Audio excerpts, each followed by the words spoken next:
Hello and welcome to the very first edition of 10 Forward. This is TRS Media's new weekly podcast, so grab yourself a drink and let's go.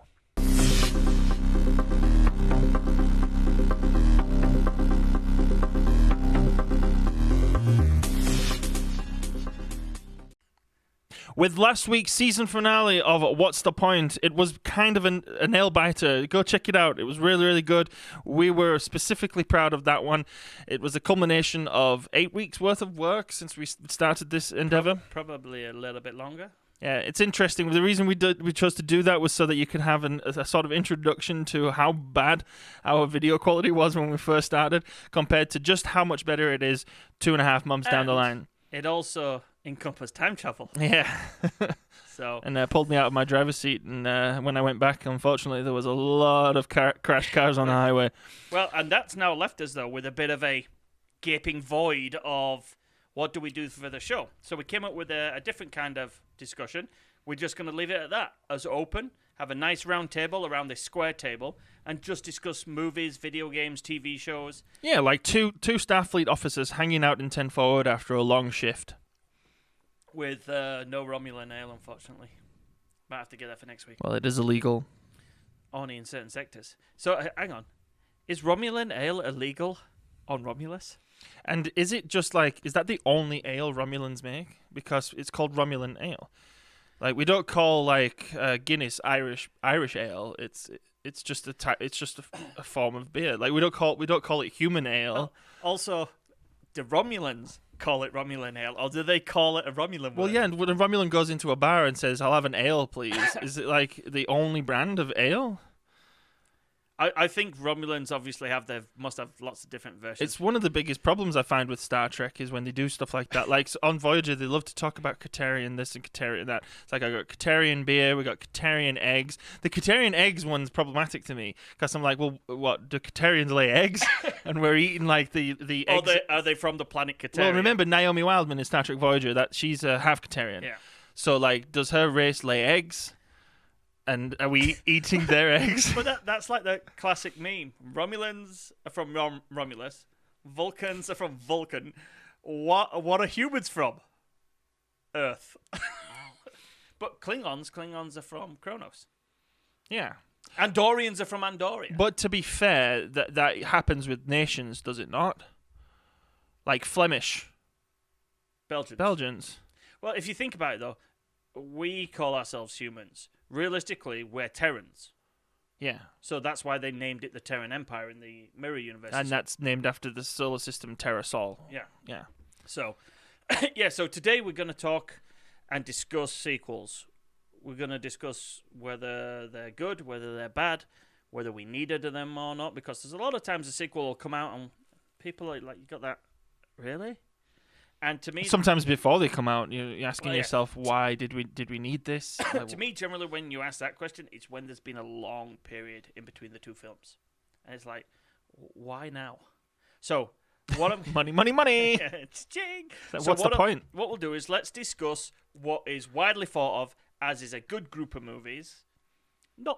Didn't stick the landing as they wanted, but generally the sequels are thought of as well, and they were part of a book series. Let's talk about The Godfather. See, I actually thought The Godfather 3 was a fine film. It has a reputation as the dark horse of the trilogy, I think mostly because of Sofia Coppola. Outside of that, it's a really good story, and it's really well acted. It might be a little bit slow, but then Godfather movies are meant to be slow. I think it's because... Okay, let's go back to the beginning. Yeah. Les Vicini, you told me to go back to the beginning. So the first Godfather is an epic movie.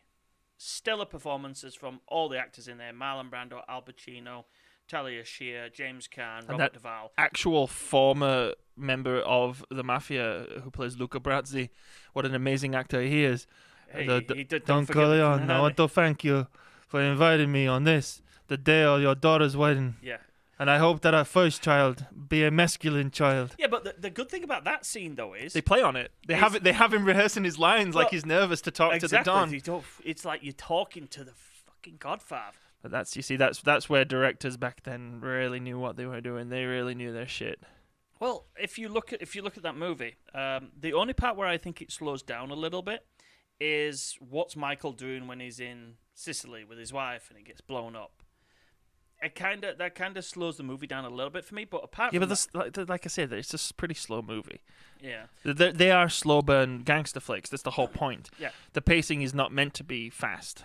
no, but the actual telling of the story of how Michael goes from being this altruistic young war hero to basically He wasn't altruistic though.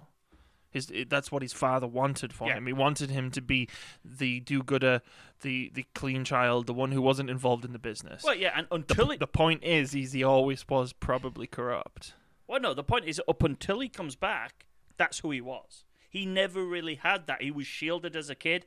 It was Sonny who was always seen. No, as... but we find out in the flashback though, in Godfather Part 2, that he was he was a wise ass. He was a wise guy. He was a Corleone. When do we get that in the sequel? In the flashback to the dinner table. Oh no, that's just brothers banty. No, but the point of that scene is to show that Michael was always capable of this, and it was Yeah. it was essentially a practice in futility for Vito to try to keep one of his children as the untouched member of the family. But that now hold that then to the line that he throws in 3 makes that line so much more. That he tries his hardest. He's tried to get out, but they just drag you back in. So we can all say that the first film. Keep out of my camera, you. Yeah. We can all say that the first one's brilliant. Now the second one, is that a case of where the sequel is better than the original? Well, it's widely received as the better movie, but I prefer the first one. I personally do. I think the scene at the end of the first one, where Michael's taking his godfather vows for his nephew, that entire sequence is flawless. It's just timed well. The music cues are perfect. All three of the movies have that the roundup at the end where all the business gets dealt with. Yeah, that one especially is the better one. What do we have at the end? We have Mo Green getting shot in the eye. Oh, they all get we have taken out. We have Connie's abusive husband. I forget his name. Getting garroted in the car. Well, but each movie has one of those little roundup moments. Because then in the second one you have the same kind of thing, and it's a good formula. The second one, what makes it stand out for me though, is it's basically telling 2 stories. And whereas the first one, when we have the second story of Michael going into hiding, where I said that kind of slows down, the parts with Robert De Niro as young Vito do not slow the pace of the movie down, and in fact, it contrasts the modern day version so well, where you have Michael out at the ranch is at Lake Tahoe, I believe. They're in Nevada. Yeah. Lake Tahoe, I think it is. And then you flick back to Italy, and then coming to New York, and it's such a good contrast. Yeah, it's such a good contrast from story to story, but both stories are phenomenal in their right. They could have so easily made a movie just about the Robert De Niro arc and then a movie about Michael. They could have been 2 separate movies, but they are meshed perfectly. Well, and as a result, it is a very long film. And I'm wondering if they were separate books that the director and creators decided to smash into. Well, there's 5 books total. Yeah. That's why I'm thinking they decided to smash it. So, interesting bit of trivia here. What do you think the runtime of the first Godfather is? Keep in mind, it's the shorter of the 3. I'd say 119 minutes. So with end credits, it's 2 hours 58 minutes. So 3 hours. 178. So you were pretty much right. No, I was way off. I said 119. Oh, I thought you said 190. No, I was way off. The second one is 3 hours and 22 minutes. Yeah. So a lot of people always give movies like Lord of the Rings so much crap for being ridiculous long haul movies, but at least there's action and differences in pace in those movies. The Godfather movies, but that's are why the very second long one and is slow. superior, because you don't you don't realize. Whereas you said like the pace of the first one is supposed to be dragged out, you don't get that sense of feeling in the second one, and I think it's because you're switching backwards and forwards from the two stories. It keeps your mind engaged. And the Vito story is a little bit more fast paced and action packed because it's more and it's taking place over a period of time. Every time we go back to Vito, time has passed. Yeah, it's over several years. Yeah, because we have the kids grown up. Well, not grown up as adults, but we have them. At first, the kids are not around, and then the next flashback, the kids are toddlers, and then the next flashback, they're teens, and you find you see how they come across Tom Hagen. Yeah, so we could definitely say that The Godfather Part 2 was the sequel we needed. But can we ask the question sequel, though, why it works? Because to me, I think it's because we already had actual material to work with. Oh, it's a lot easier to make a sequel if the sequel is an adaptation from a book. Okay, so I'll hold you on that thought.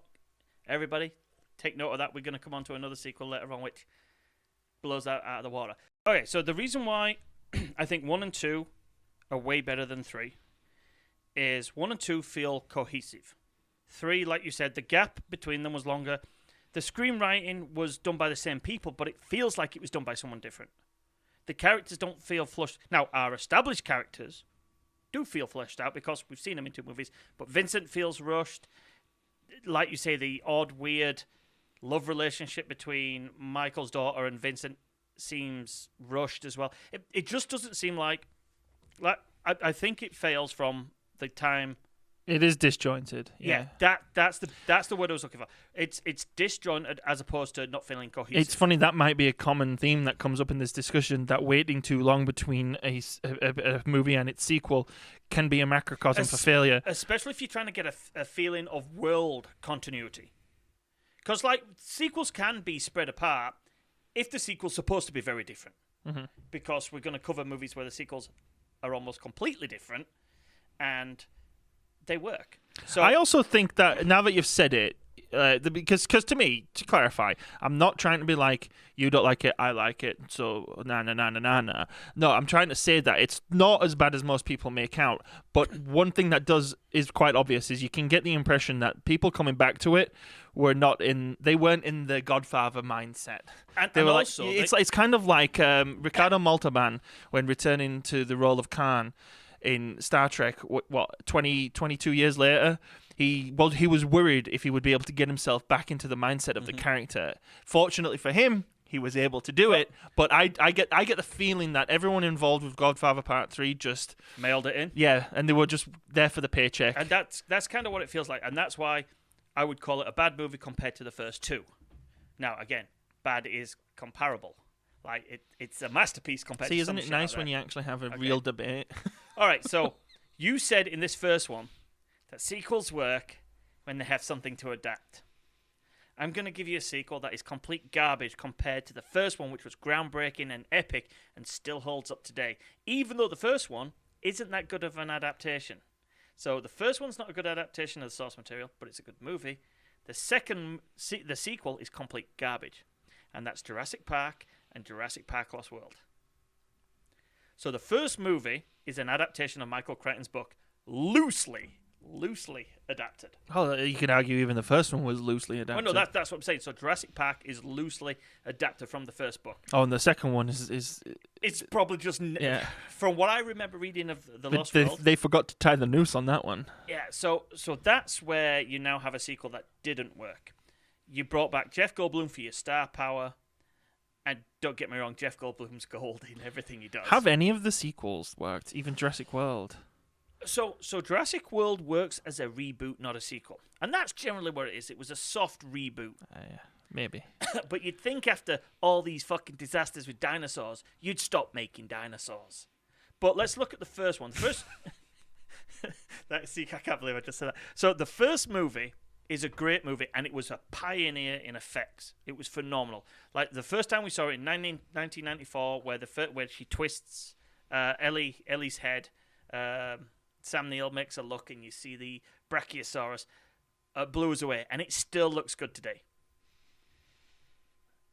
It was like what they decided to do with the sequel was go, Oh, Michael Crichton made a second book. What was it called? Lost World. Right, that's what we'll call this one. Do you want to write a screenplay? Fuck no, I'm just going to make it up as I go along.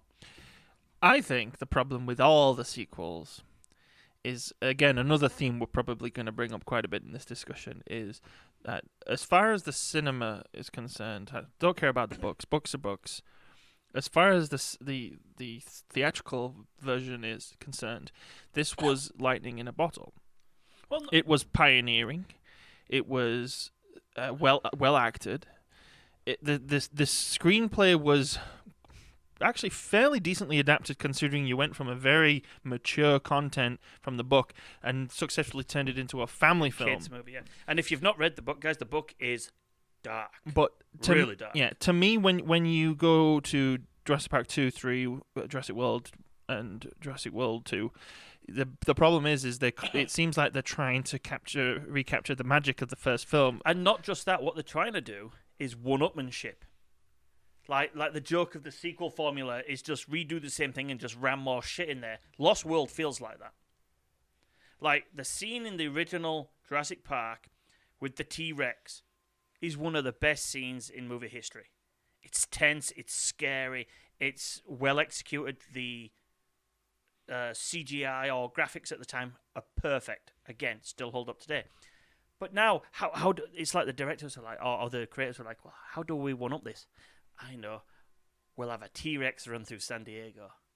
And someone went, that's a fucking great idea. Does that not happen in the book? No. Jurassic Park The Lost World had source material. It had a second book. But the screenwriters and directors decided to take it in name only. And like we said, it suffers from the one-upmanship. So Crichton wrote a book, which again is very dark, but they decided to go their own direction. And it didn't feel the same as the first movie. Which is funny because you'd feel like that's the formula to a successful sequel, is doing something different. Yeah. Because Jurassic World fails because it's trying to capture the magic of the original and essentially all the member berries and the nostalgia. That didn't really work. I mean, it did for some. It worked enough to get a sequel and yet another sequel. Make $1 billion. Whereas they tried to do something different with The Lost World, and it just didn't. And it didn't work. No, and I think why it didn't work is we established in the first movie we liked Dr. Grant, Dr. Sattler, we liked the two kids, Lex and Timmy, and we loved Jeff Goldblum because Jeff Goldblum's Jeff Goldblum. Who's Jeff Goldblum? So what they did was, Sam Neill, do you want to come back and do the sequel? No. Laura Dern. Laura Dern. Do you want to come back and do the sequel? No. What are the two kids doing? No, we can't get them. Jeff. Yeah, fuck it, I'll do it. Anybody else? No. Oh, shit. And that they kind of lost the characters that we come to like. So the sequel doesn't have the same feeling of the first one. So perhaps the reason Lost World doesn't work is not because of the concept, but more because of a lack of communication between all those involved, including going so far as to even just completely ignore Michael Crichton altogether. Yeah, okay, I want to put this to you. Tell me if this sounds familiar. A group of expeditionary explorers go to study something, but they take some military along with them for protection. They find a creature on an exotic island. They interact with it and shenanigans happens on the island. They then capture it and they bring it back to a major US city. King Kong. Jurassic Park 2 is a crappy King Kong.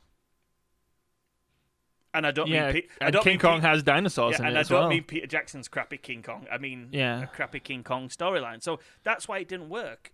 They didn't take the concept that Michael Crichton came out with and ran with it. They came up with their own and basically just copied King Kong. So then allow me to suggest a sequel now, because this is one where I think it's a very tenuous subject, because it's a mostly unknown sequel, but I know you've seen it. But it to me it's a case of doing something different. And as a result, it stands on its own, and you can watch it on its own. Okay. And I'm speaking of 2010, A Space Odyssey. So, This is an interesting concept. So again, 2 movies based on books.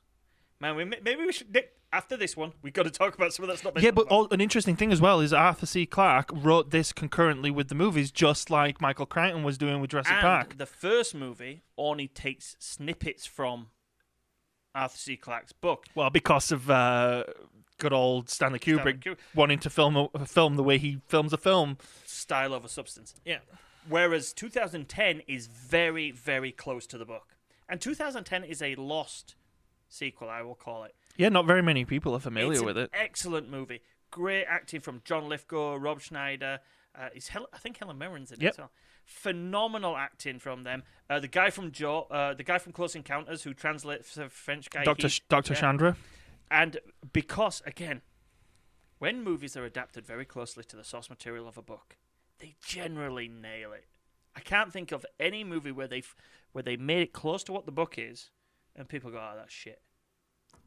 I don't know. I think you might be a little off on that one. Well, I think more often than not, movie adaptations are better when they try to adapt and make it as different as possible. Lord of the Rings is a good example of that. We'll come on to comment about that. But 2010 takes a lot of the style of Stanley Kubrick, but also makes it into what... It's like one thing... I've got to finish my sentences. Okay, it takes the style of Stanley Kubrick, but then translates it into a very good science fiction movie. One thing that I get from 2001, which sounds weird because it's set in space, is it's not a science fiction movie. Because, again, Kubrick, style over substance. It's got a sci-fi setting, maybe, but whereas I watch 2010, I feel like I'm watching a science fiction movie.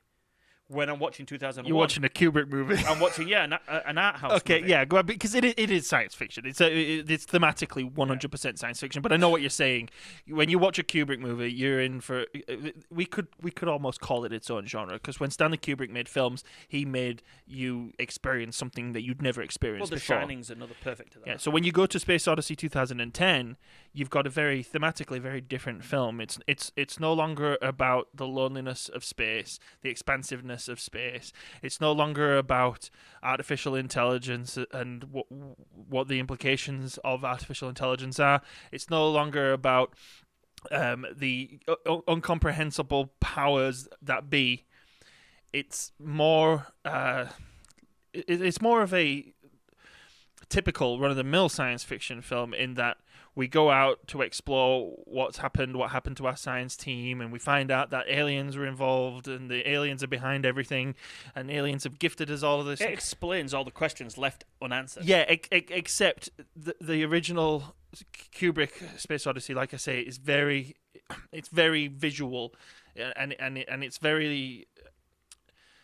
You mean it doesn't go, this is a phone, this is a glass? Well, no, I mean the first 40 minutes of the movie, there's no talking. It's just people acting out evolution as apes on the planet, and you're getting things like.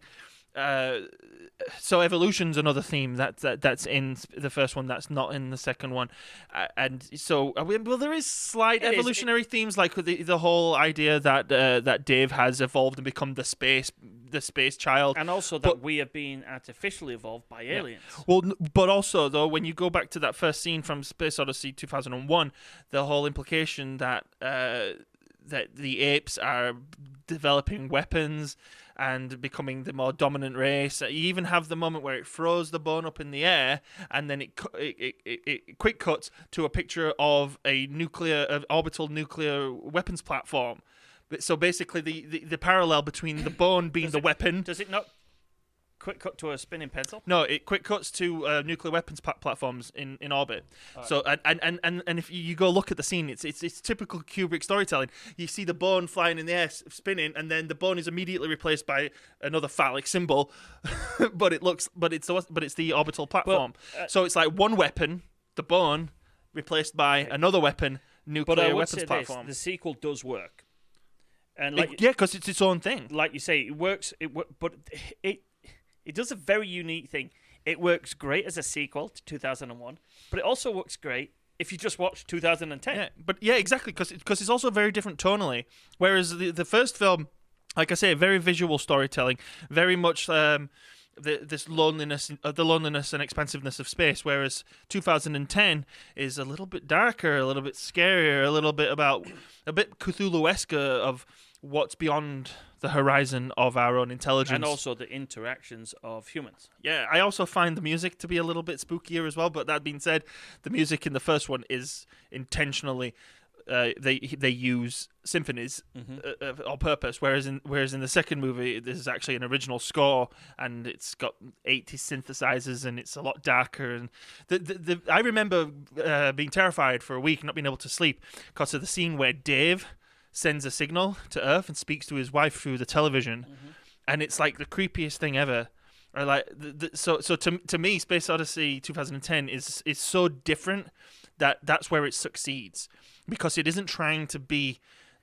So they've gone away from the sequel of let's just do the first one but ramp it up. Yeah, which is why it's weird that Lost World didn't work. Okay, so because first and foremost, like, you've just got to make a good movie. We discussed this in our reboot What's the Point episode. If it's a good movie first, then it doesn't matter what it is. It could be a sequel or not. If it's a good movie, it's a good movie. Okay, so I'm going to throw the sequels to you now, and you've probably not seen them all because it's the joke sequel of where movies now are still making billions and billions of dollars, but you look at the premise of them and they actually have nothing to do with the first one.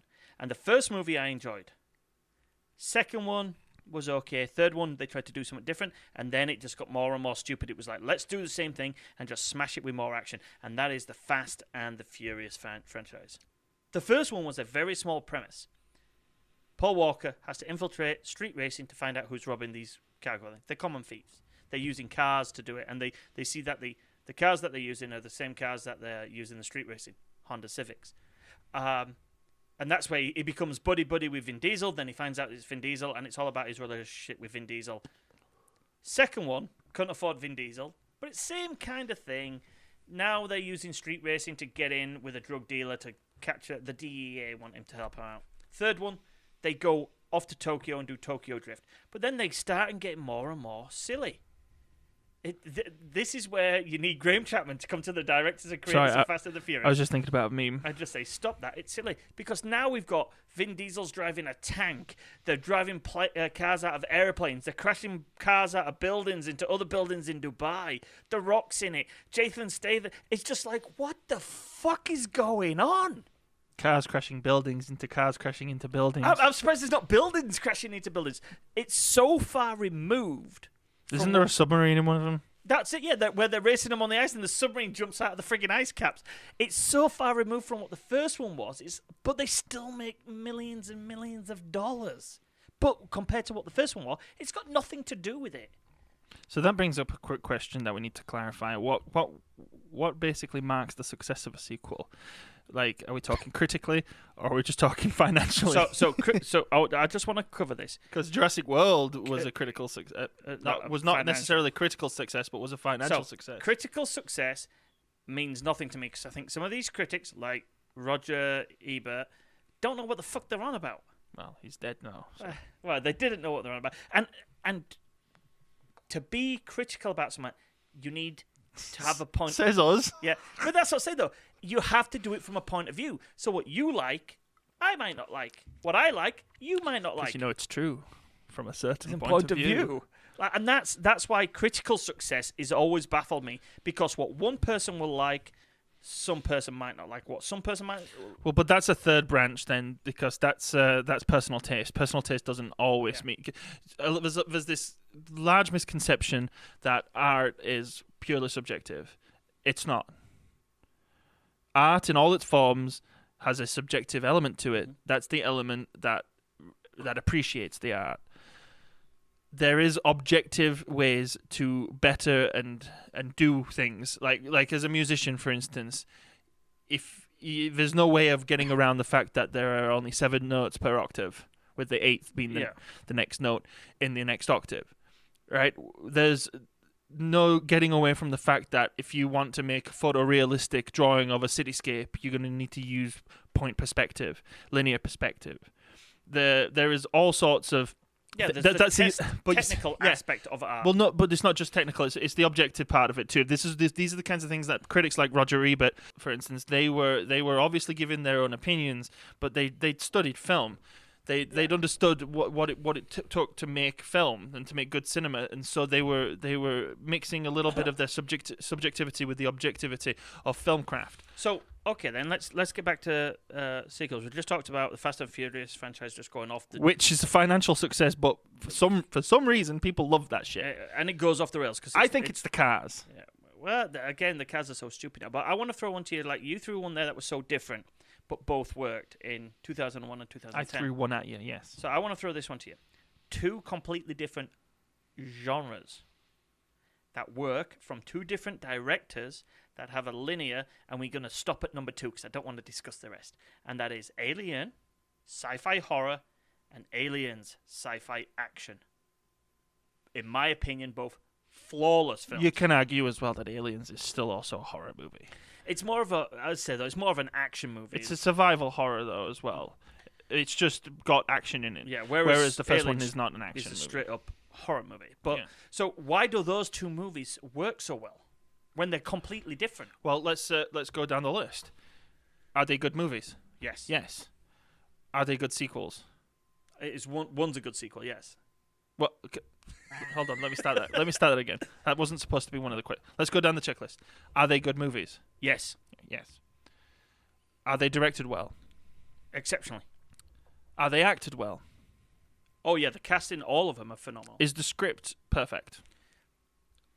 No, there's some clunky bits in the second one, but But works. overall, it's a good script. And do you know why the clunky script works?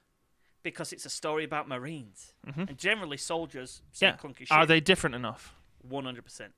So there's our criteria, I think, for what makes a sequel work and what makes it not work. And If it's a good, well-made film, first of all, irrelevant of whether or not it's a sequel. If the acting is good, if the script writing is good, if conventionally the effects and the cinematography and all of the movie crafting is good, and if it attempts to do something different. Because there can be sequels that try to do a complete follow-up, but me personally, if you do a sequel that is essentially just a rerun of the first film, you usually get a poor product. Because a good example for a quick segue here, we'll segue back to Alien if you're not done, but just because this solidifies my point, is Ghostbusters 2. That is a film that beat for beat is essentially the first film.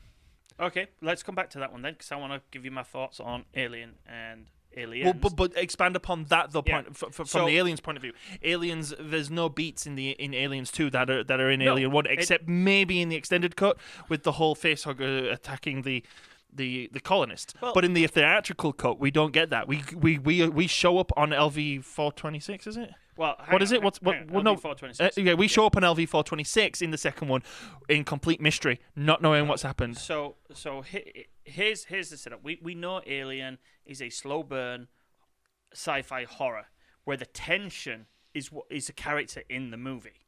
You've got the characters have got this adversity of this alien running around. First off, going to find the alien planet, which we find out is an engineer ship. They bring the alien back on board, and then the alien pops out, and then it's like a slow burn, but it's fast. Like there's not a lot of action, but stuff happens quickly.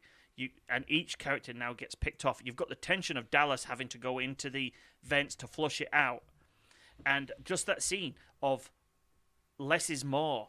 It's literally is that Tom Skerritt? It's Tom Skerritt in it. Tom Skerritt in a tiny little vent with a flamethrower, and the only thing lighting him.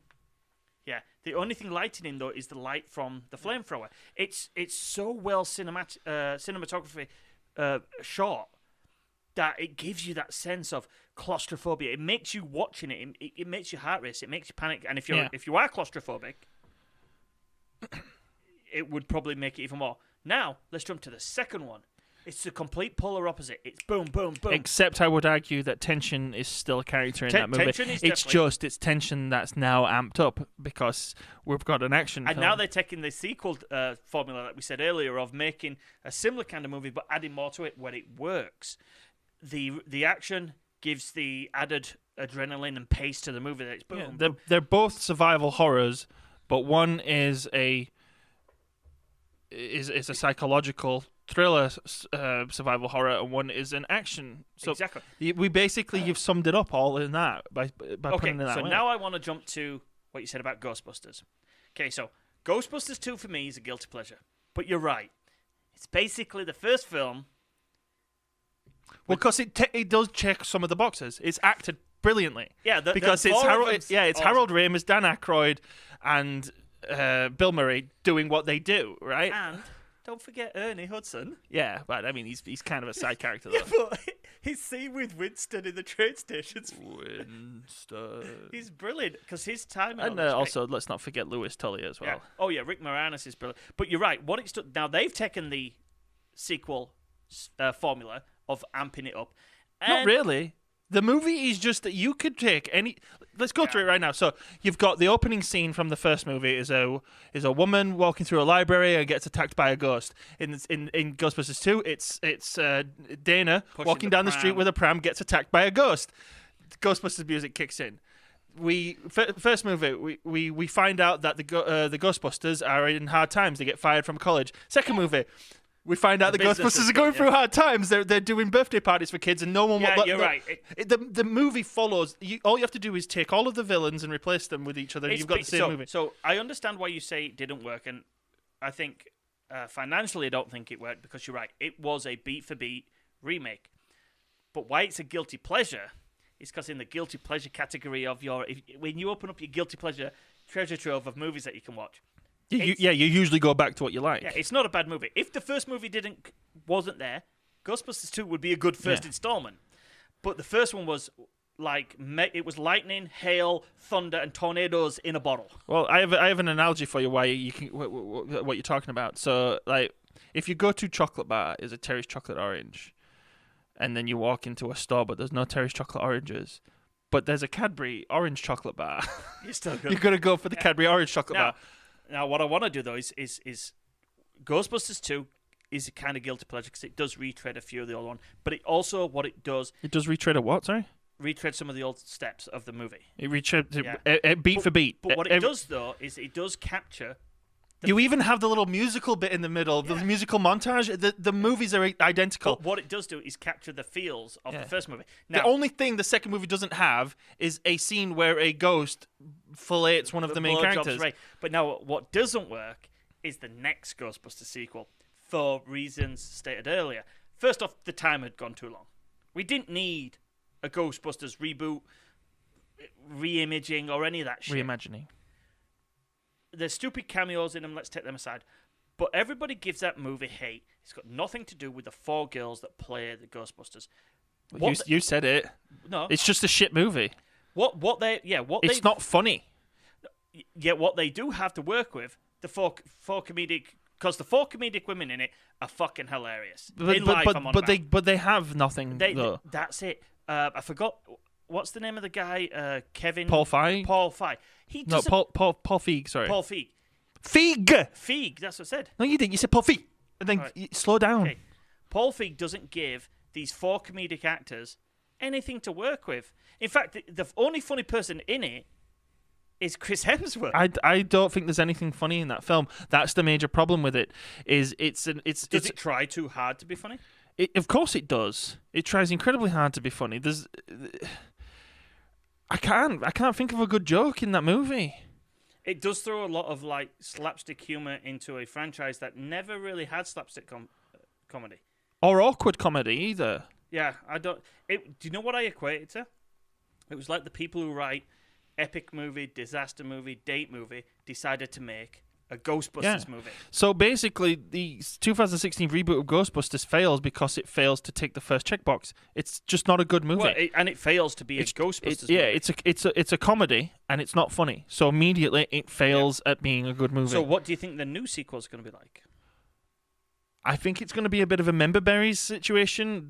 I mean, you can't avoid it. See, that's just the way things are these days. But if they can still make it funny, if it's got Paul Rudd in it. Paul Rudd's really funny. If they can make it funny, I think it'll work. So I want to say this about the first one. The reason why the first one works so well is it takes a concept, which is that of catching ghosts, seriously. it's not played for laughs. The fact that the 4 comic actors in there do funny things is good, but it's not play. There aren't jokes. Is the best way of putting it. So it's a comedy movie where there aren't like set up jokes like knock knock, who's there. The jokes are situationally funny. Whereas 2016. I'm sorry, I'm not following you. Okay, so tell me. I'm sorry. Tell me where there's a joke in that movie. In Ghostbusters? Yeah. So the oh, Egon and him dropping the thing is funny, but that's because something we do. It's not a joke. It's not like a three men walk into a bar. Getting blown off is a joke. That's a joke. Yeah, but we already said in our other movie that that's a bad scene. Okay, so would you do you what's it called? Do you have any hobbies? I have a collection of spores and funguses. That's a joke. Well, you never know. No, that's to point out that he's boring. Yeah. You have to say the magic word. What is the magic word? Please. No, that's just Peter. Well, Peter's no, but these are jokes. But what I'm saying though is they're not traditional jokes. They're funny script writing. Well, no, but that's how a good comedy works. That's why Ghostbusters 2016 doesn't work, because it's like every single time they try to make you funny, it's the look at the camera and tell a joke. A great comedy is, hey boys, looky what I got here. Where the white women at? That's a joke. That is that's a spoof. And a delivery. Yeah, but it's a comedy. It's a setup and a delivery. The concept of the movie was set to be played seriously, even though it's funny and funny shit happens. Like, the original premise was they were demon hunters and not Ghostbusters, but Ghostbusters rolls off the tongue. Dan Aykroyd just has some sort of weird fascination with hell and stuff. But demon hunters would work better, because if you think about Ghostbusters just in a bit of a dark way, what happens if our mum was a ghost and they caught her? And stuck her in it was because it was more marketable that way. The whole idea of like getting sucked into hell and fighting demon spawn was something that the studio probably wasn't comfortable with marketing. As a kids movie, it wasn't really a kids movie though, is it? It's a Saturday Night Live comedy movie. Well, that's just it though, and that's why Ghostbusters works, and even Ghostbusters 2 works. Yeah. We know it's not as strong as one, but 2016 doesn't. But just keep in mind, though, as well, before you move on to Ghostbusters 2, back to Ghostbusters 2, the first one, the main villain is a demon. Yeah, Gozer, the Gozerian. And he or she has demon spawn, dog demons, and that's why 2016, like you said, failed so bad. It's because they're trying to set up and set down jokes as a traditional knock-knock. It's basically a knock-knock joke, Ghostbusters, whereas Ghostbusters, the first one, is funny by what they do and say. I think I know what you were saying now. It's basically all the shit that happens in Ghostbusters, from the character's perspective, is believable. Yes. Everything in Ghostbusters 2016 that's just not how people behave. No, it's not how people talk to each other or interact with each other. So you have the scene in the mayor's office where Ray says everything was all right until Dick Lucia shut off the reactor. And the mayor says to Pete, is this true? Total deadpan. And Bill Murray ad-libs a line, yes, this man has no dick. That's funny because it's a funny line, but it's something you'd expect the character of Pete Venkman to say. Well, and just in line with what I was saying too, it's something that someone would say. It's a chirp. That's what I mean when I say that's how people talk to each other. Whereas in 2016 Ghostbusters, that's not how people talk to each other. No, the script that the Saturday Night Live girls were given was terrible, and as good as comedians as they are, they couldn't pull it off. Mm-hmm. Do you know what would have been better if the four of them had wrote the script? Yeah. So there is like a good example of one of the checkpoints, the script. So a sequel works if the script works. And okay, so now I'm going to come onto a script where people even said to the guy writing script, you can write that, George, but you can't say it. Why is Empire Strikes Back so much better than Star Wars? Well, plain and simply because George Lucas is not involved, really. He's very minimally involved with it. He's a consultant and a scriptwriter and an executive producer. But we have a new director, a new head writer with Lawrence Kasdan. So you're saying... So don't get me wrong. George Lucas's ability to think of things and create worlds in his mind is exceptional. And we all agree that the Star Wars universe and he's is not a his bad brainchild. director. He's not a bad director either, like American Graffiti. Like, he's a very good director. It's when he has 100% control that the wheels kind of come off. Yes, because I'm a firm believer that unless you're, well, I can't say Chuck Schuldiner because you won't know who that is. Chuck Schuldiner is a lead singer of a band, and he basically fired guitar players and drummers like left, right, and center because only his vision worked. And funnily enough, as horrible as that sounds, all of the albums he ever released were fucking amazing. Dave Mustaine from Megadeth, same deal. You have to have the same situation if you want to be a director that can do that. Like a good example of a director who's like that, I would say possibly Ridley Scott. Okay, so can I say this though? Do you know why I think it works in the medium of music? Because music is written down and then it's put out there and it's listened to in one medium. Whereas an image in George Lucas's mind, he's got to convey that to you as a third person, who then has to create it. It's But like Chinese whispers. Chuck Schuldiner, lead singer of Death, he passed away unfortunately from a brain tumor.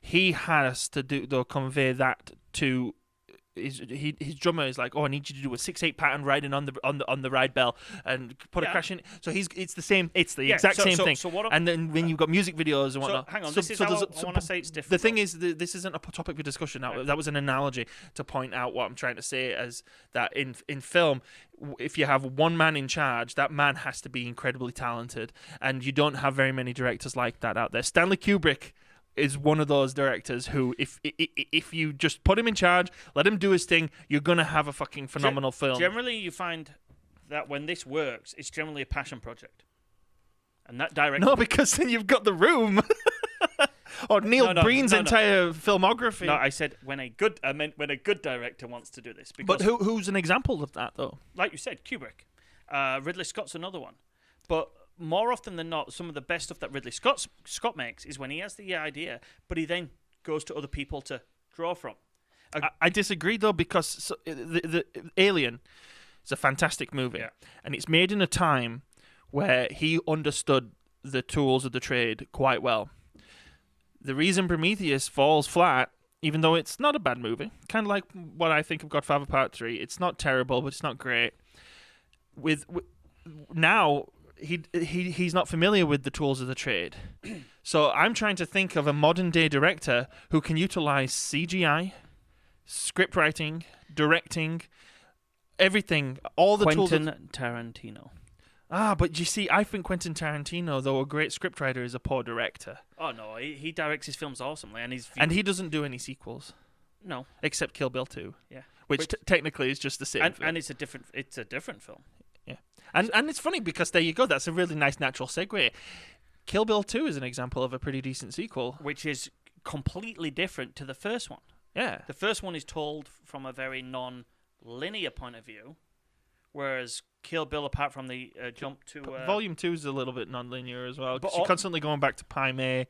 That's the only non-linear, and you're not. Well, we go. Yeah, okay, yeah. You cut to it. You do the full sequence, and then you come back. Whereas in the first one, she's bouncing around all over the place. But again, two very good movies that work together as a package and complement each other. Two separate movies, homage in different genres as well. The first one, an homage to like samurai movies. The second one, more of an homage to ninja and westerns. Both of them still kind of have that western feel. Running theme, yeah. But both work really well, and they both work really well as individual movies, because if you didn't know about the first two people she kills, you could watch that second one just as a revenge movie. Yeah. But I want to get back to what you were talking about with Prometheus as a sequel. To me, Prometheus is a very good movie. If you don't think about it... It's a prequel as well, not a sequel. Well, prequel. It's a very good movie if you don't think about it being attached to the Alien universe. If you completely forget it's got all to do with the Alien universe, it's a great movie. Still has a couple of issues. I don't think it's overall very well acted. I think one of its... So, we got Idris Elba in that, do we not? He's good in it. He's pretty decent in it. Fassbender's awesome. Fassbender's great. I'm not particularly... Una... What's her name? Una something. I don't think she's lead character material, and that's no offense to her, because the stuff that and her husband as well, or boyfriend or whatever, he's not very good either. Oh, you mean the knockoff Tom Hardy? Yeah. If they've had Tom Hardy in that role, he'd have been way better. Una Chapman. Yeah. Now she's great as a supplementary side character or a to work with someone, because she's great in the second Sherlock Holmes. But when she's leading it, because Charlize Theron is great in Prometheus as well. I think she's really wooden. But that's what she's an android. No, it's only insinuated She's that an she android. might be an android. She's no. the next evolution of Vicar. David. Yeah. But if you watch that movie, that it's not alien related, it's a good movie. Because I think the script's good. Yeah. It's well directed. The concept's great, but it's the fact that it's so loosely connected to Alien. If they'd have just taken that little bit off and it had nothing to do with Alien, it'd be a great science fiction movie. So, it's just prequels considered sequels in this discussion? Because they are. So this is what I say to prequels. All prequels are sequels because they came after the original movie. So Star Wars prequels are sequels to the Star Wars trilogy. But I think a prequel inherently has a problem. This is just personally that makes it usually not work. I feel like if you're going to make a prequel, it needs to be prequel in chronology only. If it's too connected with what it's prequeling, then you're handcuffing yourself. Yeah, you're losing immediately the mystery of storytelling. Like, it's one of the main reasons that people very seldom point this out about the Star Wars prequels, but it's kind of problematic because we're introduced to all these characters who we already have our expectations in our heads, our own individual headcanon of how these characters should be, which is, as we discussed in our prequels versus sequels video, why I was very much disappointed with the prequels, because I thought Obi-Wan Kenobi was going to be the Obi-Wan Kenobi I knew from the original series, from the original trilogy. And I thought I was with you on that. I thought Obi-Wan Kenobi was going to be the star of the prequels, but So the biggest problem I see with doing prequels, like I just said, you're handcuffing yourself because you know where you have to end up. Yeah, that's what we were talking about, Matthew. And if you don't have, like, and this is what I think George had a really good image in his head, but because he went, I'm doing everything, and didn't allow people to give him checks and balances, that's why the prequels are generally not as good as the originals. And why, if they were to make a Knights of the Old Republic movie, why that would probably, if it's a good script and if it's a good film and it's directed well, would be an amazing prequel. But now we're at the point where the passage of time that you brought up helps, because the Knights of the Old Republic is set so far in the past. You don't have to shoehorn people into their starting spots for the original movies. You don't have to end up with Anakin becoming Darth Vader. Like, what had been good of ending the prequels is if we'd never seen Anakin in this suit. We just had 3 movies set during the Clone Wars, and you never even saw Anakin's turn. Yeah, it's why The Mandalorian works, because it's until the finale of season 2, which we're not going to get into that. Well, no, because that finale, he's come in, we've seen him, we've had our nerdgasm, he's it's gone. still going against the point of the hour. Mandalorian season 1 works because it's this unique story about a bounty hunter in the galaxy far, far away. There's no real. Filoni isn't handcuffed in making that show. Well, he gets a little bit handcuffed towards the end of season 2 because he needs to get Grogu to a Jedi, and the only Jedi at the time we know of is Luke Skywalker. And that's what I'm a little bit worried about, the Obi-Wan Kenobi series. And it's funny because now I can I'm finally able to actually get into words the reason I'm complaining. Everyone's screaming and cheering when that X-Wing comes in. I'm not, because they're screaming and cheering because they know who it is. I'm disappointed because I know who it is. See, and I'll tell you why I'm screaming and cheering because I know who it is. Because, first off, I get to see Luke Skywalker again.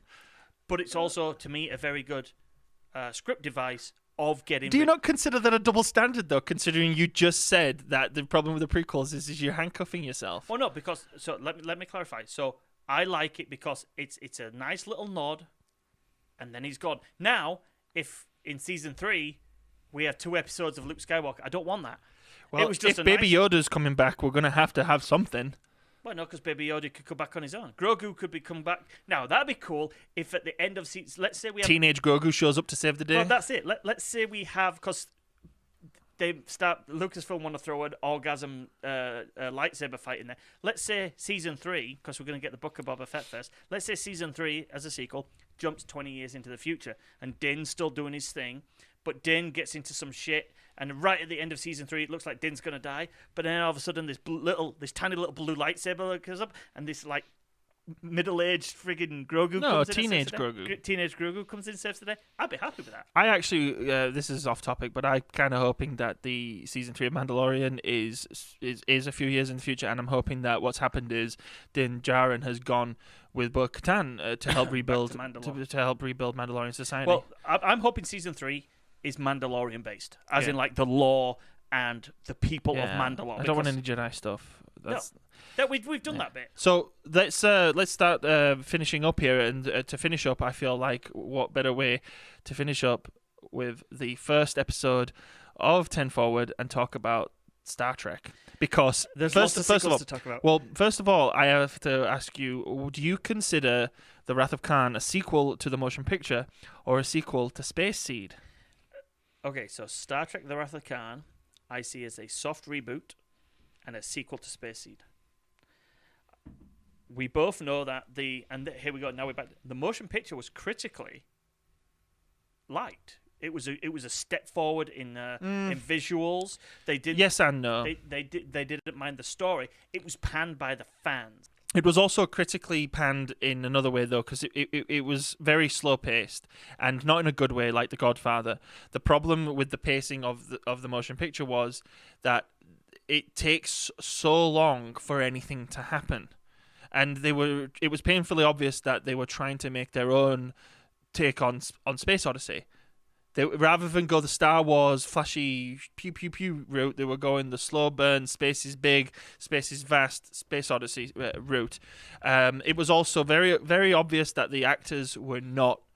They were very disinterested. They were all pissed off at each other all the time, and they were not having fun on set. Well, let's first look at the motion picture as a sequel to the series. It doesn't hit any of our criteria because it's nothing like the series. Well, I would argue against that, though, because first of all, it's based off of the failed follow-up series called Star Trek Phase 2. That's what it's all based off of. Leia was actually a character in that show. There was a pilot, an unreleased pilot that I would love to see. So everything all the assets from the failed Star Trek Phase 2 series, that eventually became Star Trek: The Motion Picture. Down to you go look it up, you'll be surprised. Down to the refit Enterprise, it looks very similar. But as a matter of fact, well with fans though, because it was a completely different. Well, yeah, I wasn't arguing that. I was just saying that there were actual like real complaints as far as it as a movie, not just fans. It made a lot of money. It was a box office success. I think it only just made it budget. No, it was an incredible box office success. They didn't actually have a box office success in the Star Trek movie franchise until The Voyage Home, and the only reason The Voyage Home was more of a success was because The Voyage Home's budget was very small. The only reason Wrath of Khan was considered a success was because its budget was very small. The motion picture is the budget was high. Yeah. The budget was high, but it made quite a lot of money. Did the motion picture? Because think about it, it's the first Star Trek anyone got to see in 11 years. So obviously it was going to make a lot of money at the box office. Yeah, it made almost $100 million. But yeah, critically it was a very beautiful film. The special effects were praised. It was shot very nicely, but unfortunately, given how beautiful the special effects were, the actual set design and costume design department was very weak, and you remember those horrible bland beige pajamas that everyone's wearing. Yeah, it was met with mixed critics. Mixed reviews. But this is what I'm saying. As a sequel to the trilogy, it didn't hit because it wasn't what we expected from Star Trek. And that's why it was mixed critically. Some loved the way it looked and loved it, but I think that's because that's a tale of two Star Trek fans. A tale of two Trekkies. Yeah. You've got, because there's a lot of Trekkies out there who will turn around and say The Wrath of Khan, like Oliver Harper, who will say The Wrath of Khan captures the essence of the TV series. But then you've got Star Trek fans who will turn around and say the motion picture captures the essence of the TV series. So I'm going to go out there as a Star Trek fan. To me, the best episodes of Star Trek focus on characters and character interactions. And to me, that's why Wrath of Khan is better than motion picture. Wrath of Khan is a way better, in my opinion. It's just the Wrath of Khan checks all the boxes. Well, if you look at the motion picture script, it's a pass, but barely. Visuals are great. Visuals, great. So is it a good movie? Yes. But Is it acted well? Not Well, really. it's not that it's just not acted well, but the interactions between our favourite crew members are just non-existent. Yeah, so it doesn't pass that check mark. And is it different enough from the series that it actually succeeds as a sequel? Well, Trekkie number one will say it's too different. Trekkie number one will say it reminds me of an episode like the Doomsday Machine. Because that's pretty much what it is to me. It feels like a theatrical version of Doomsday Machine. So this is why I want to go on and tell. There's so many episodes of Star Trek to compare it to. This is why I want to go on and say Star Trek: Wrath of the Khan works as a sequel. It's just a great film. Is better, but this is why it's very well acted. Great script. This is where it ticks the box that needs to tick as a movie. It's appreciated by Star Trek fans, but it's also liked by non-Star Trek fans. Realistically, the people who like the motion picture are generally Trekkies. General audience goers, like you said, thought it was a bit too long, a bit boring. Whereas you can watch Wrath of Khan and know nothing about Star Trek and be treated to a good action-packed movie with a great storyline about somebody trying to get revenge on our hero. Well, you know my good friend who I showed Wrath of Khan to over Christmas, right? And he loved it. Yeah. If I'd have shown him motion picture, he'd have tuned out. Well, let's move on to the next sequels then, because everybody. Well, hold on. I want. All we right. haven't answered the question about whether whether Wrath of Khan is a sequel to the motion picture or if it's a sequel to Space Seed. To me, it's a soft reboot and a sequel to Space Seed. Basically, and that's really interesting because I have a script in the works right now where you actually go over the differences between Khan from the series and Khan from the movie. So Ricardo Montalban fits into that role like it's a glove, like he did it just a couple of days earlier, right? But the character is so different, which is why he's such an effective villain in that movie. Because by the end of Space Seed, he parts ways with the crew of the Enterprise quite amicably, thinking, "Oh, maybe I'll go on and start this new civilization." And thank you, Kirk, for giving us this. Yeah, thanks for giving us this opportunity. And kind of almost a mutual. He doesn't say sorry for trying to take over your ship or anything, right? But there's kind of like a mutual. Here, look. We won't tell history about you. You go off and make your own path. And it's a good, happy ending. Yeah. But City Alpha 6 explodes, causing City Alpha 5 to go through an ecological disaster, causing many hardships for Khan and his people. And pretty much he loses his wife. And it turns Khan into this vengeful monster. And if he was already kind of this power-hungry dictator, now he's a power-hungry, vengeful dictator. Intellect. Yeah. Now he's a vengeful dictator, and so even though Ricardo Montalban is very believable that he's playing the same character, it's also very believable that this is a different, more differently motivated version of that character. So we might be going down the Star Trek rabbit hole here, but this is what I want to say to people who bitch and moan at Picard in the films compared to Picard in the movies. It's the same thing that happened to Khan from the series to Khan from the movies. It's called the passage of time. It's called character development. Well, not just that, but if you think about this in 2019, at the end of that year, I am near enough 100% a different person today than I was then. And that's only a passage of almost 14 months. You think now a passage of years. Mm-hmm. You develop, you change. I think what a lot of those people are arguing, though, is it's like a complete 180, which is still also possible. Okay. People can take complete 180s. Well, look at this way. People said in First Contact, Picard's always angry and you don't know what stress and PTSD is that to deal with the Borg. We do know he lost his family in the previous movie. Well, no, not just that though, but his dealings with the Borg, how that scarred him mentally and how he suppressed that over the years. I watched Generations recently. And I'd kind of fallen into that ever since watching Mr. Plinkett's reviews. I'd kind of fallen into that jaded, Generations is one of the crappy, odd-numbered Star Trek movies. But I watched it again recently, and even though it's got some really silly MacGuffins, like the Nexus. Yeah. Like, the Nexus is silly. It's basically space magic. But especially seeing as though you can't fly into it. Yeah. But as far as well, you can't because it'll destroy you. That's good Star Trek science right there. How did Kirk, who was on a ship that flew into it, get into the Nexus? Well, because he did. It's a risk. Oh, like the LaCool, for instance, that gets blown up. Everyone on board dies. maybe some of them got sucked into the Nexus. What Soren is basically saying, the reason he does it this way is because he's not willing to take that risk. He needs the Nexus to come to him. It's part of his maniacal nature. But anyway, so I actually watched it again, and other than some, like I say, some silly space magic stuff, which Star Trek's got space magic in it. It happens. Fiction. Yeah. It's essentially just a plot device in order to get Picard at odds with the main villain of the film. And to me, that moment when he's on the holodeck at the beginning on board the the Lady Washington, the USS Enterprise. It's called the Lady Washington. I've been on that boat, by the way. When he opens the arch, because he's got a message from Starfleet, and he goes and reads, and you see the look on his face. To me, that's the moment Picard changed forever.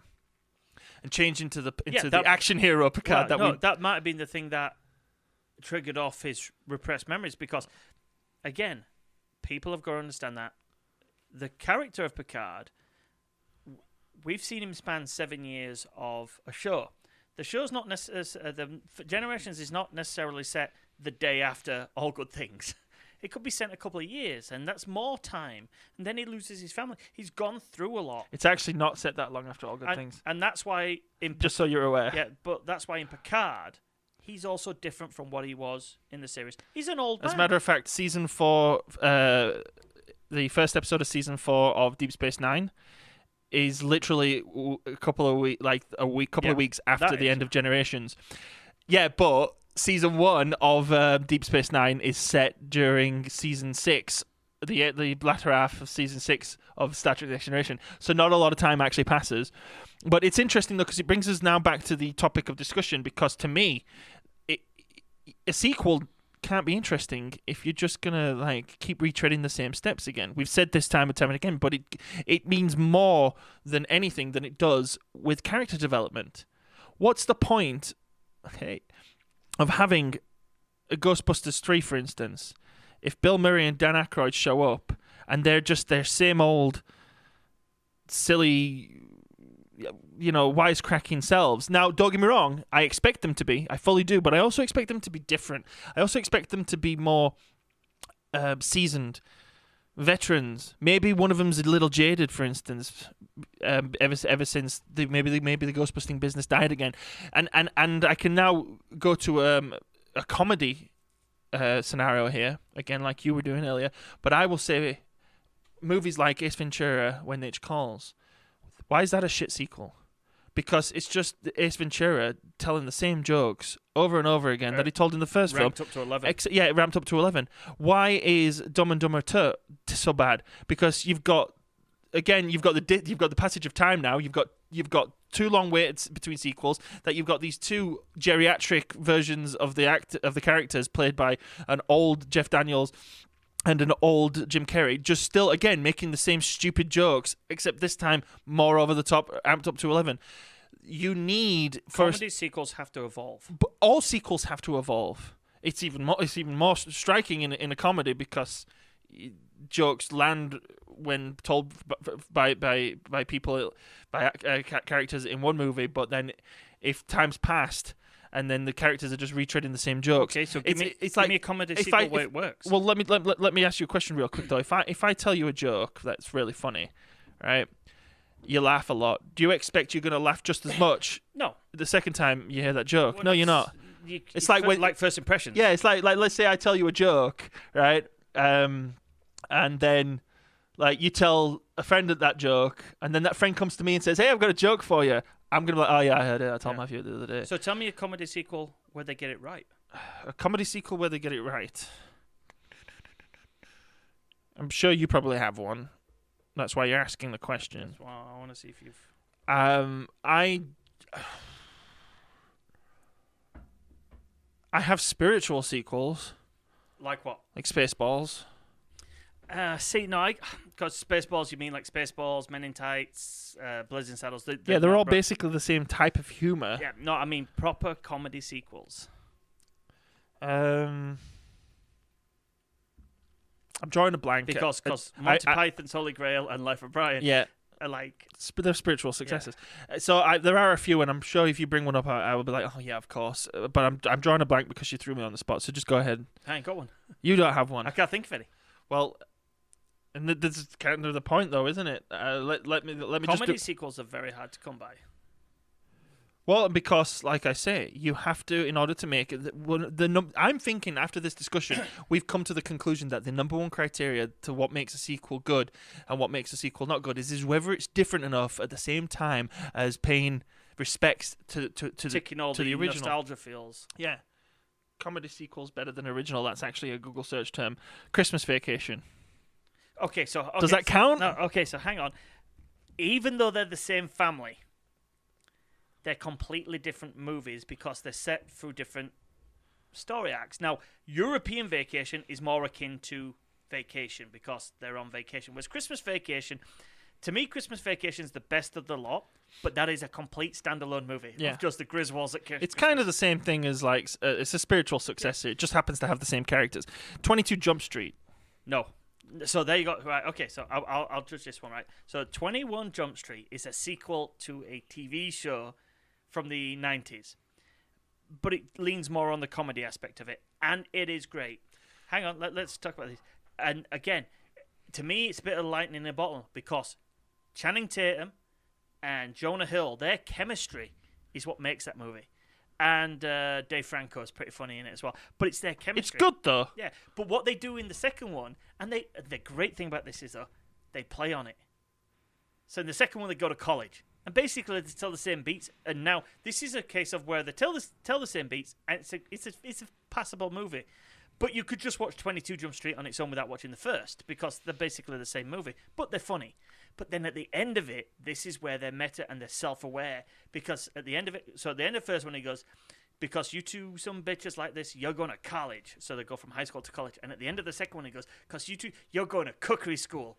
You're going to police academy. And it's just the end credits, the skits of them going to different academies. So they're aware of it. It's funny as well because I forgot what I was going to say. Oh, yeah. I don't know anything about the first or second one, but all I know is that line that my name is Jiff.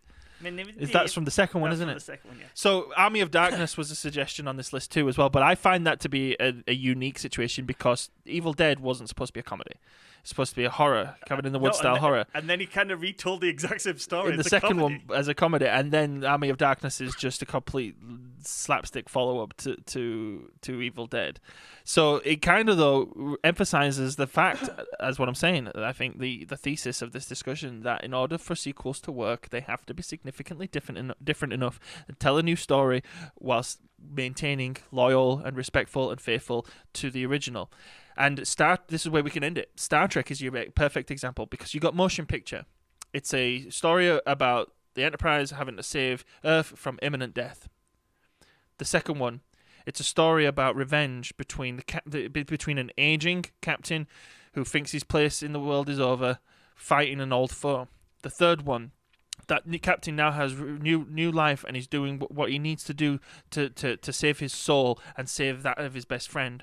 Star Trek 4, a complete whimsical comedy about the crew traveling through time to save the Earth. Star Trek 5 unfortunately doesn't get the first check. It's just a bad movie. And then Star Trek 6, it is a whodunit murder mystery story and a send-off. Yeah, that we needed. So basically, all the good Star Trek sequels work because Trek 6 is also a story of accepting and being at peace with getting old. Well, and accepting that time's changing. Yeah. So here's one I want to put to you, though, about the Star Trek sequels. Are the Star Trek sequels good sequel movies? Or, realistically, are they just good or bad extended episodes? No, they're good movies. You could argue that those scenarios are portrayed in episodes, and they are. But no, it's just they're just good. They're great movies, and they're great sequels, and they're great because they're different enough from the previous that they're telling a different story, but maintaining that faith and respect to the original. Is that where Into Darkness falls? Let's talk about those three. Into Darkness falls because it's just a ridiculous rehash of Exactly. So rehash. So it's not original, and it doesn't stay faithful enough to the originals. And it's also bad. It's postscript. It's bad by itself as a sequel to the reboot as well, because the reboot at least is an okay film that attempts to do something different, but then Into Darkness is just a joke. And so I want to put this as well, like your nod, like if you watch this and you go watch this scene from Into Darkness and bear this in mind. When Khan shows up in The Wrath of Khan and it pops up on the screen, it's one of the best bits in Trek history. The look on Kirk's face when Khan wants to, I just wanted you to know who it was that was beating you. Sorry, the reason I finished your sentence there was because I thought you were talking about when he reveals himself to Tyrell at the beginning. Hang on. So therefore when he does it. Yeah, I know. I'm just clarifying. So the history is portrayed phenomenally by Shatner and Montalban. Now we jump forward to Into Darkness, where Carl Urban, Chris Pine, and Benedict Cumberbatch is in the Cumberbatch. Cumberbunch. Kimmerbit Bunderbatch. Benedict Cumberbatch is in the cell, and it's building up. No, it's not. It's not Carl Urban. It's Zachary Quinto.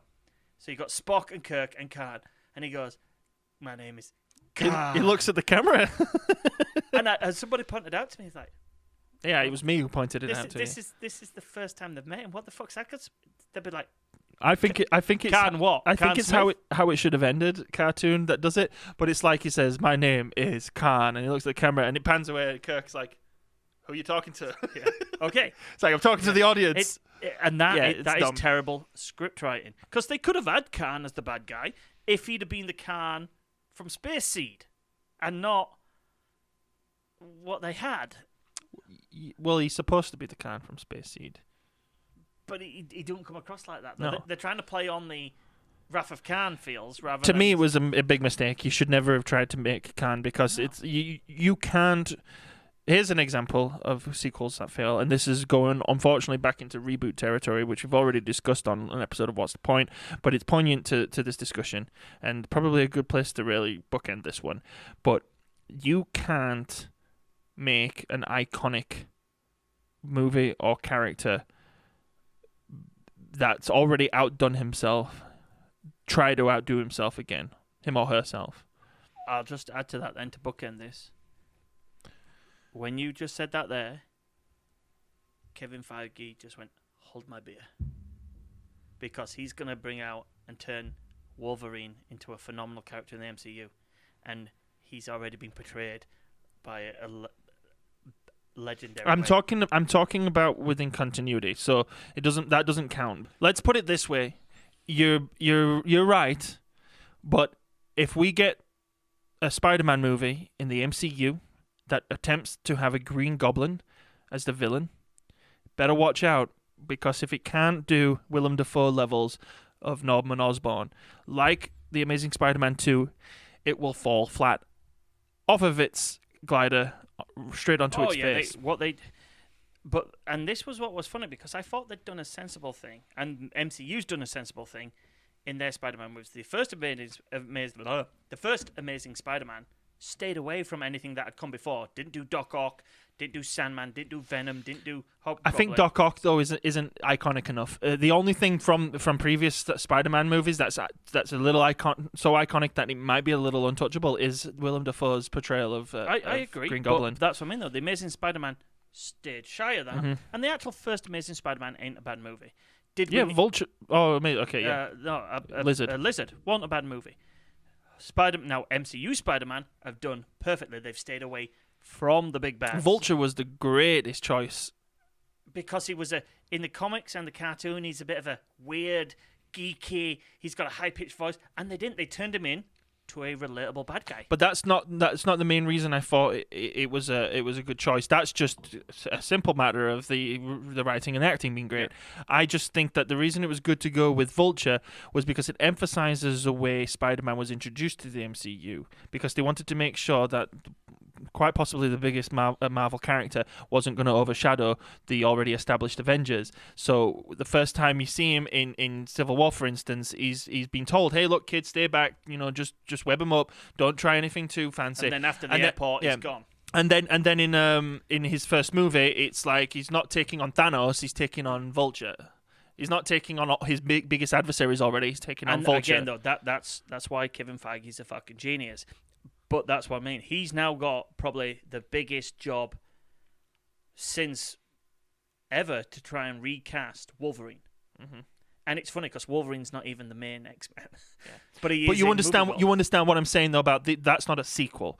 That's not trying to retread in sequel form an iconic. I only said that because it's in a different, it's non-prime timeline. They could have done it really well. That was a pretty decent discussion, I'd say, for our first foray and adventure into open discussion. I don't think we necessarily came to a complete consensus on what makes or breaks a sequel. No, we did. We came very close. We realised that to be a good sequel, you've got to first be a good film. That I think that is the simple thing. There's three criteria. Yeah. First, be a good film. Second, stay faithful to what you're following up. And third, do something different. Well, no, because there's ones there where it's similar as well that would work. I didn't really come across that in this conversation. Quickly, before we sign off here, can you name one? Ghostbusters 2. No, we established Ghostbusters 2 is not a great film, and it's bogged down by the fact that it's a great film. It's a guilty pleasure. Exactly. And with that, I would say that's probably a good place to wrap it up. So let us know if you agree with us in the comment section below. Don't forget to like, share, and subscribe to the channel if you haven't already. And until next time, we'll be back with another episode of 10 Forward next week. Hopefully we'll have some beer next week. See you later. Good night.